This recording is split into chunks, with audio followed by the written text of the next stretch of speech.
Cardano price visually that you won't see anywhere else on all the interwebs. Here we go. I'm going to do my Harry Potter clip. Boom. Check that out. It's in a trading channel that's 400 days long.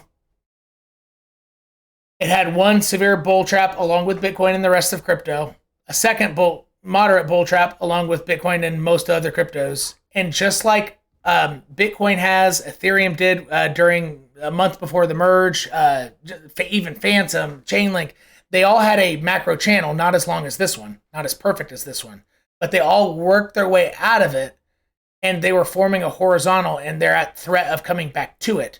But Cardano has gone back to its macro trading channel before all the other ones. All right, so it is, I guess, more bearish from this perspective than most other cryptos. So keep that in mind. Per the question on this live stream, should I wait for the monthly closure before I try to take a ride up on Cardano? Right? Okay, so let me make myself small. So that's the context. 400-day long channel. Now let's dive in there. And let's go to the 15 minutes, see if I can fit. Yeah, so since it's entered this mega channel here,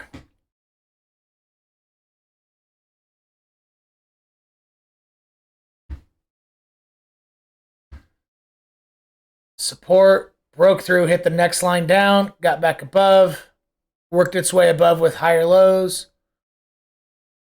It went right through it.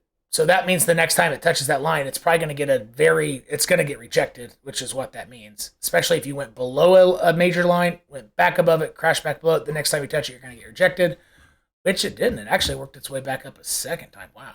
So higher low, higher low, higher low, higher low. Yeah, in order to get back above a point of resistance after you break below it, you don't actually need higher highs. You just need to maintain a higher low structure, which often is met with higher highs, but not always. So yeah, just look at the lows. So if you just remember that, for seriously, what I just said is a pretty valuable piece of information. So keep that in mind. That's after you break below what was support, and then if you flip it to resistance, you actually have a pretty decent chance of getting back above it, only if you maintain higher low. And the higher highs aren't as important. Okay, so higher low structure all the way up there. Did get rejected, but so as I said earlier, it's more likely to get a rejection, but it overcame that perfect rejection with another higher low. Interesting. So this was really wiggling around. And then so 1, 2, the third time it went back below is when it let loose.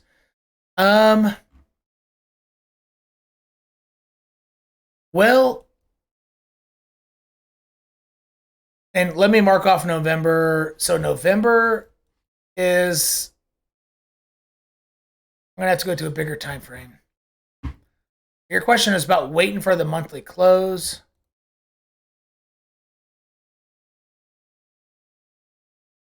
November's way out here.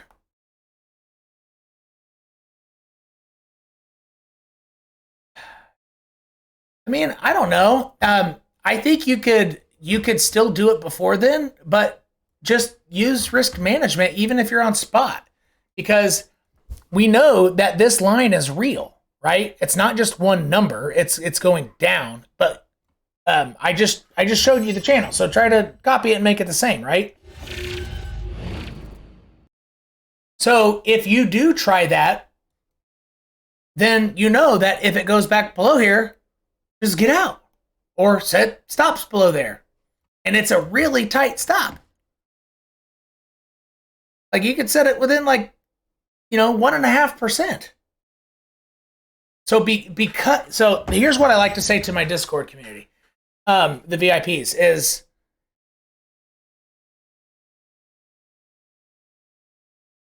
let me think about how to say this. If you have a scenario where the risk management setup, so you have setups for entries, but you also have setups for risk management, because sometimes the best entries, like when I go to plan my stops, the candle bodies and all that stuff, it sucks. Like, oh, I want to put my stop here, but it's like triple the distance of where I usually would like to. I'm risking too much. But that's the first area where I'd love to put it because nothing else makes sense, right?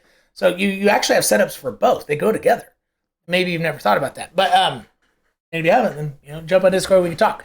But so in this case, even before an entry, like not even thinking about entries, you can change the mentality of thinking about your setup for risk management. And it's perfect. So with that context, what I want to say is a lot of times if your risk management setup is freaking perfect like this, you don't have to be as picky with your entry. Because let's say you have no edge. You don't have an edge on this going up, but you only have a 30% chance of it going up, right? Whether or not to take a trade, you have to calculate risk versus reward. If the risk is really, really small, then that makes it so that you can consider a trade where you don't have a glaring edge. So I think honestly, I think this is a pretty good risk management setup. You can take the information I've given you and do what you want. I'm not giving you any financial advice, but this is a pretty good risk management setup. Now, without that line being there and being obviously like very real and tradable, this looks pretty freaking bearish. So in terms of my expectations on how high it would go, I mean, it would be this top line at most. So let's see how big. But it would get there over time. So it'd be like that. It's only a 5% move. So now calculate my risk, is what, 1%. My reward is 5%. And I have a 30% chance of it working out. So you do the math, you do it 1,000 times. Would you be better than break even? I think you would, because the reward is about 5 times bigger. Yeah, I think it would. If you did it 1,000 times, I think it would be profitable over 1,000 times because of that setup. Does that make sense? But here's the question: you really want to try to take that just for a 5% move? And now, if you're on leverage, okay, that's a nice big move. But if your question was for leverage, you probably wouldn't have asked it like that. So I assume this is more from a spot trade perspective. I mean, I typically only spot trade Dash, and sometimes I'll go for a 5% move, but usually I'm targeting more like 8 to 20. And if I don't see at least the potential for it, I won't try it. So keep that in mind. I think the biggest reward that you're going to get out of a spot trade is 5 1/3%. All right, that is Cardano.